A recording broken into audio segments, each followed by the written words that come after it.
All right, guys, welcome to the Investor's Guide of Memphis Real Estate. I'm your host, Dean Harris. As always, I'm with Douglas Skipworth. How are you? Hey, man, doing great. We're bringing you this podcast to give you the boots on the ground knowledge, experience to be a great real estate investor here in Memphis, Tennessee. Please like and subscribe to the Investor's Guide of Memphis Real Estate on our YouTube channel, Spotify, Apple Podcasts, Facebook, wherever you want to listen to the podcast. Please like and subscribe to all of our show sponsors as well. They're listed on the screen below. Corland Financial, Crestcore Property Management, Will Griffin with Griffin, Clift Everton, and Mashmeyer, and Triumph Construction. We're so happy to have them. Oh, yeah. We could not do this show or run our businesses without those sponsors. So I help buyers and sellers every day here in Memphis. Dean at Crestcore.com. If you have any questions, please do not hesitate to shoot me an email about the podcast or really just about anything. How's it going? Great. Man, today we're going today's topic. We're going to talk about how to work with my team at Crestcore. Awesome. Rates are down. Rates are down. Last week's podcast, we talked about, how to prepare yourself. Yep. The interest rates are dropping, how to prepare yourself and how to get ready. One of the things I thought I'd piggyback on was how to work with my team here at Crestcore. Love it. It's not difficult. It's actually, we try to make it super easy, but there are a few ways that you can work with us. And I thought it would be a good idea just to talk about it, who the team members are, and get that information out there. So one thing that we talk about when you list a property with me, if we're going to sell an investment deal for you, you're getting 3 agents for the price of 1. And here's what I mean by that. Yeah, what does that mean? I'm obviously going to be your listing agent. I have 2 other team agents on the team, Patrick Golphin and Allie McAllister. Okay, so I've got 2 other people that are going to be actively calling, emailing, texting, trying to sell this property. Marketing the property. Okay, That's the first thing they do is they take our listings and go to our buyer pool and find out who they're working with, and they take that property and go right to them. We try to sell it immediately. Doesn't always work that way, but so you're instantly getting 3 agents for 1. Okay. There's no upcharge or there's no nothing for that. And I'm not the only one that does that. There's that's a team kind of setting. But the first thing is we're not working on anything outside of investment deals. Right. Allie and Patrick don't do anything all day, every day, other than work on our clients' needs, investment deals, buying, selling. It's their main focus all day long. So 3 agents for the price of 1 when we list. So to me, that's an advantage. I mean, if you're just calling Chuck in a truck listing agent, she's a one-man show. They're going to list it. They're going to put it on the market. They might have their way to market it, and it might be good or might not be. But do they have a whole other team of agents that can immediately go and start to sell just that property? That's great. So, talk about team members. That was my next note. Okay. And feel free to stop me. Yeah, I know this is come on. Maybe a one-sided thing, but feel free to stop me. Talking about team members and their roles, a lot of you have worked with Monica Busto. Yes. Monica has been with me for 5 years, 5 or so, 5.5 years now. She's one of our assistants, and she is fantastic. She helps write our contracts. Obviously, we're talking about our terms, but she just physically puts them together and sends them to you for signatures. She's our transaction coordinator. Yep. So her main role with us is that anytime we get something under contract, she's going to schedule the inspections for you. She's going to schedule the appraisal and then schedule the closing. A lot of times we have out-of-state clients that are not going to be here for closing. So you've got to coordinate a mobile notary. There's just a few different things that you've got to do from her standpoint. She's Miss Johnny on the spot, man. You've worked with her for years as well. Years. Yeah. Oh, yeah. On the buying side and the sell side. I mean, it's just great. She and her team of transaction coordinators, they do an amazing job. I mean, they're as good as anybody I've ever worked with for transaction coordination, for writing offers, for going back and forth negotiating if you're selling something, and they'll present the offer to you, and you'll work with you, talk to you, and then they'll get it back. And they do all of that paper shuffling.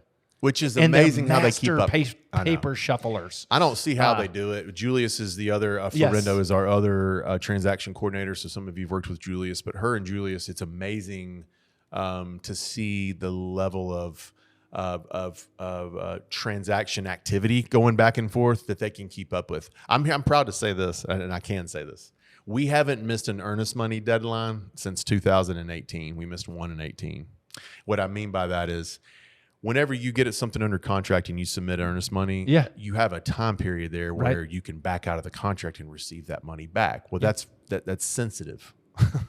Because if you miss it's over. It's your money, and sometimes it's $500, and sometimes it's $5,000. Correct. So it varies on level of importance. But we've missed one of those dates. But that was 6 years ago. 6 years ago, and it was probably 3,500 transactions ago. Yeah, a long time ago. So. Right when Monica started. 2,500, right? So, when she started, But yes, that's amazing. Having those two on the team. They're just phenomenal as far as transaction coordinating goes. So they're great. They're great team members. Easy to get in touch with. Yeah. Just email them. I mean, they like I said. Yeah. Lickety split. They'll have that email back. Sometimes before I hit send, it's already before I even send the email, they've replied. I was like, how did that happen? How does it work? How does that work? Patrick Golphin. Let's talk about Patrick for a second. Patrick has been with me about a little over a year. Yeah, he's an agent, broker, licensed real estate broker agent here at Crestcore. Yep. Part of the Dean Harris team. That's right. So he licensed agent for a little over a year, but that is not his level of experience. He has been an investor before that. Purchased 10 years probably. He's been an investor here in the city. Yep. Him and a partner accumulated 45, 50 homes. Sold those homes, and now he's kind of getting into and he wanted to be more of a full-time agent, investor. So I'm happy to have him on board. It was a real treat to get somebody on the team that not only had their license, but had some real estate investing experience. Absolutely. So he still owns property here in town. I mean, that's another good advantage. Yeah, he is still an investor. That to me is the biggest. Douglas, when I talk to investors, my knowledge of being an investor goes miles with the other guy on the other line, other gal on the other line, right? So having him be an investor as well and be in the business has been huge for our team. Being an investor has made you a better agent for investors. 100%. And being an agent has made you a better investor for yourself. But that, again, the more investing you do for yourself just returns back to being an agent for other investors. Not only advising them, but also negotiating and presenting things to other agents in town. Yeah. As a listing agent and as a buyer's agent. So many nuances with working with agents, and having that experience has been key for me. So he's been a great addition. Absolutely. A lot of you are working with him now. Great guy too. Fun to be around. So I've really enjoyed Patrick and having him on the team. Yeah. Allie McAllister, she's new and she's a newer agent on our team. Yep. She has been a sponge and has really been diving into a whole lot of just what it takes to be an agent on the team. She has really improved her knowledge over the last 8-9 months that she's been here, and I'm so excited to have her on board. She has probably been on the phone and talked to a lot of you. You've heard and spoken with her. Yeah. She works right beside me. We're talking distance from each other. So her development over the next year or two is going to be fantastic to watch. Yeah. She is closing. I love to brag on a new agent. She's in her 4th month with us, 5th month with actually being licensed here. She's been working here a little bit longer, but licensed agent, and she's closing 5 deals this month. Congrats. So I'm so excited for her to have 5 closings in a month in just the first few months of her real estate career. And she's an agent, affiliate broker here, licensed in Mississippi and Tennessee. Yes. So right up Mississippi offers DeSoto County, yes. Olive Branch, South Haven, that's right. Horn Lake. And that's my team. We don't have 20 folks on the team. We don't have 10 buyers agents that are running around. I don't have 20 assistants that are helping us do this. What I've tried to do with my team is to keep it small. Yep. I want you to feel like you're working with me constantly, even though you might be speaking with Allie or speaking with Patrick, because I work so closely with them, literally in proximity. Yeah. A triangle. You're getting a piece of me and my conversation and my knowledge with them. If there were 20 of us on the team, it would be difficult to try to find me in each one of them. Not to mention you've tried to replicate yourself so that you can work with investors.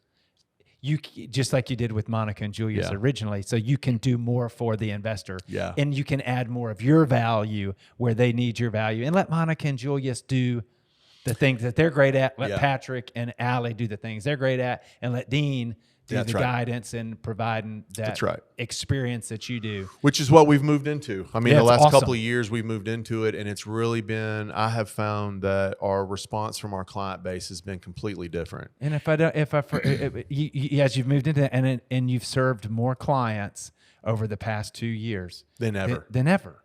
Like literally than ever. So it's really worked and been a benefit for the client. Yes. Which is why I'm here.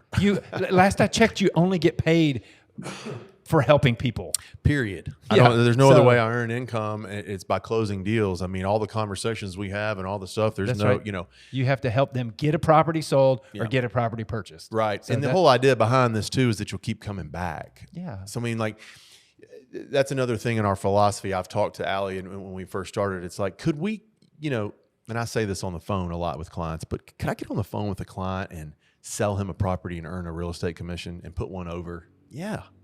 Once. Yeah. Once. He'll never come back, and he'll tell 10 people.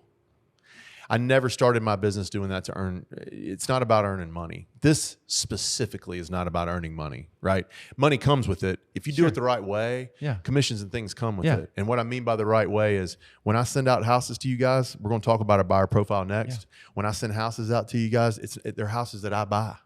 They're in areas that I own in. I'm not sending out houses in areas that I've talked about. And you can see from that email that you're in a service business, which I think is what you're saying. It's a long-term relationship. Yeah. Those are the things you're talking about. But you can see that in the emails. Well, you can see it in this podcast. Like I hope so. You're giving this podcast this information so that people can build a relationship with you. But those emails you send out, I don't know if you have that. The team puts these things. You and the team work together every day. All day, every day. It's the next thing I'm going to talk about. No. I'm sorry. Every day. Jumping ahead. Just keep going. Man, every day y'all are researching properties, finding deals, putting those emails together, blasting them out, specifically tailored to what you're looking for, what you've filled out that buyer profile, what you want, and then you're sending those things out. And those things are gold, man, because it's like it's got a link to the property just on a map. You don't know how many people the first thing you have to do is get that address and they go map it. So it's like, you've got to link to the map. You got to link to the pictures. You got to link to the MLS listing. You got to link to the comps, the subject property sales comps. That's you right. got to link to the subject property rental comp. Yes. I mean, and you got to link to the podcast zip code podcast. So here's where I came with it's that. It's amazing. Yeah. And I appreciate you saying that. I say it because you can tell who looks at it. I do. My family and I make offers based on the stuff you send out. So we started this, the Crestcore buyer profile was started right before the COVID time when our client base started to grow, and I was sending out houses just on a blast thing, and I kept getting the clients going, hey man, I'm not interested in this. So fast forward, I cater this buyer profile link. We send it to you. Please email me, dean@crestcore.com. I'll send you this today. We're happy to have you. But I send it out to investors that come to us from different areas and that we talk about what their strategy is. Last week's podcast, we talk about what you're getting ready and your strategy and what you want to do. You answer a few questions on that link. And then when I source a property in our market that matches that criteria, you receive an email from me. And as you just described, the email is going to contain as much information as I can possibly put. And I'll tell you why. It came from selfish. It came from a selfish place, and I'll tell you what. Yeah. Because the business grew so much, I began to send these properties out, and I would cater them, and I would do this, and I would get back the same question every time. So then I said, okay, I got to add that. And then I would send out properties again, and then all of a sudden there'd be another wave of the same type of question. Yep. So I had to add it in. So what I did, fast forward that about 5 different times, I put everything I could possibly find on there. It takes me so much longer on the front end to do this, but I'm going to explain why. Yeah.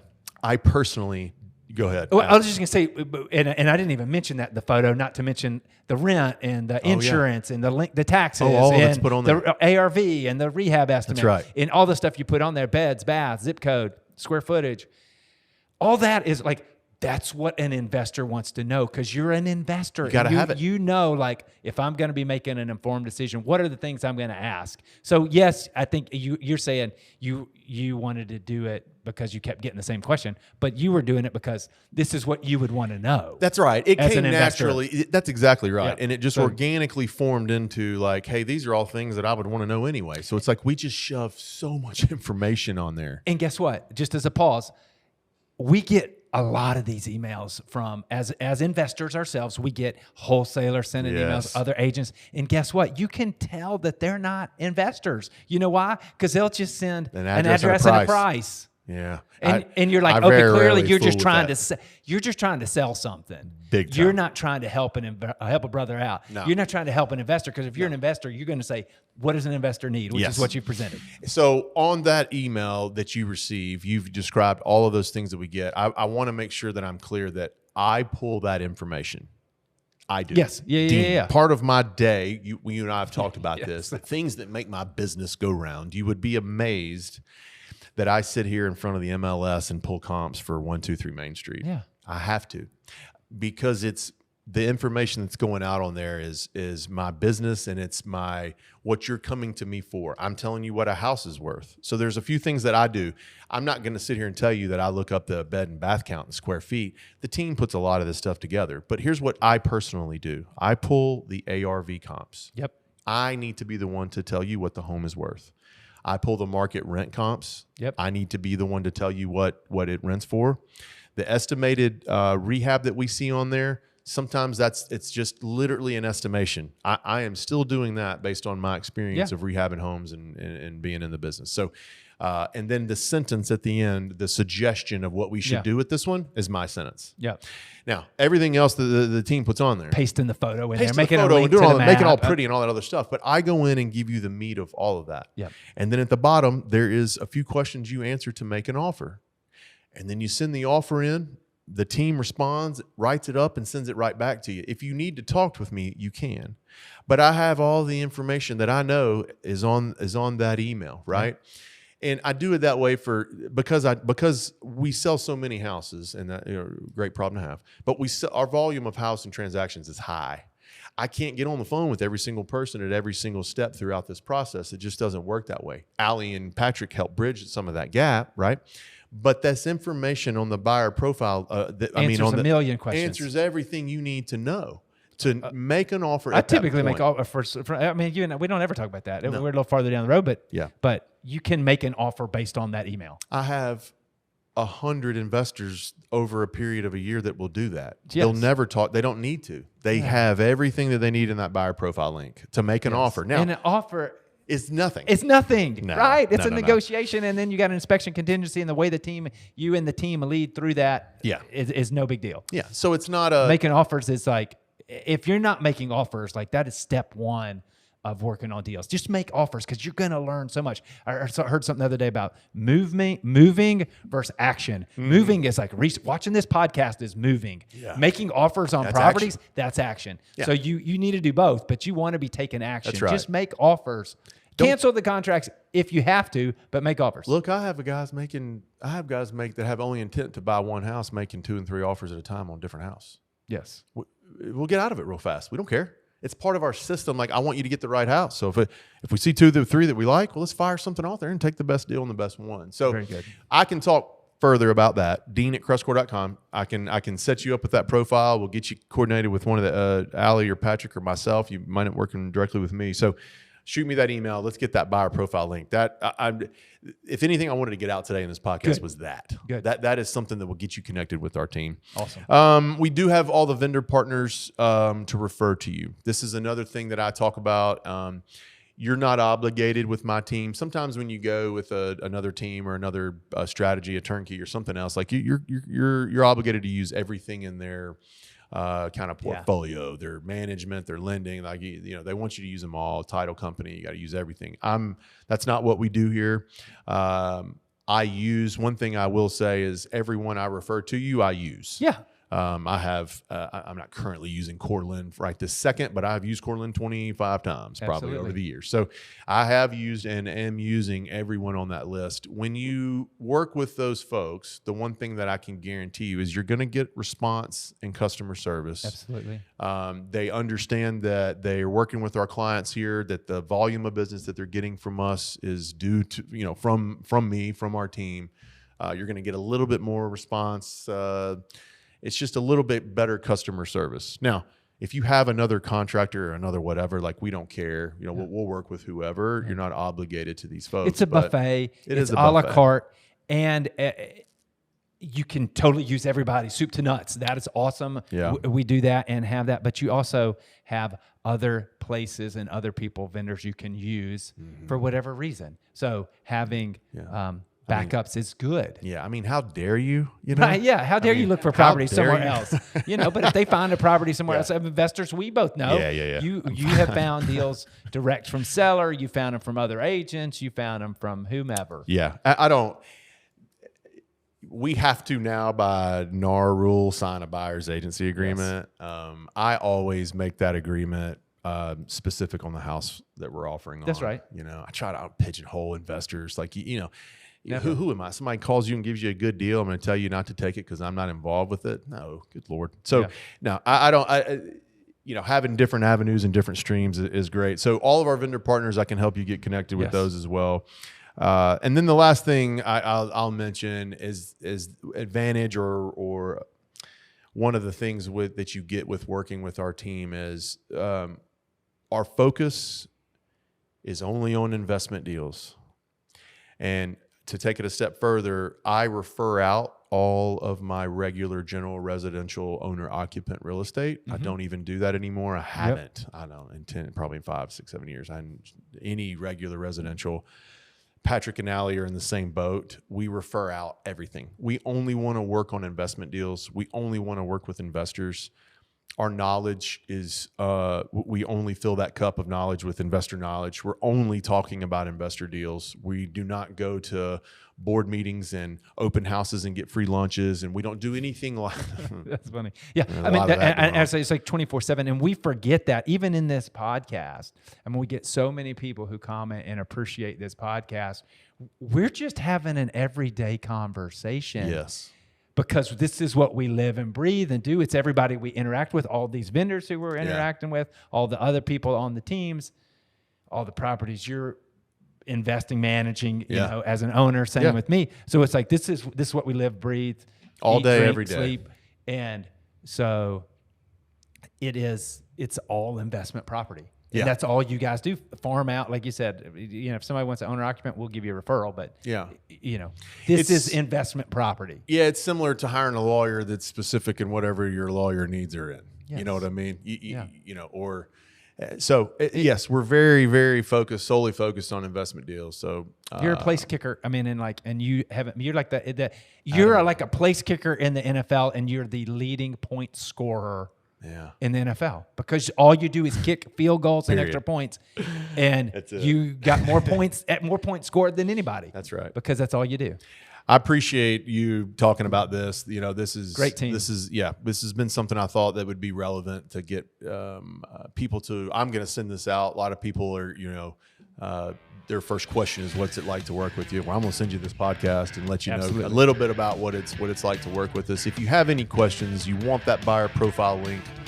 Today, that's the win from today. If you can get in touch with me today and get that link and get engaged with our team, I think you're winning today. So any other thing on this? Awesome. Guys, thank you very much for listening. We'll see you next time.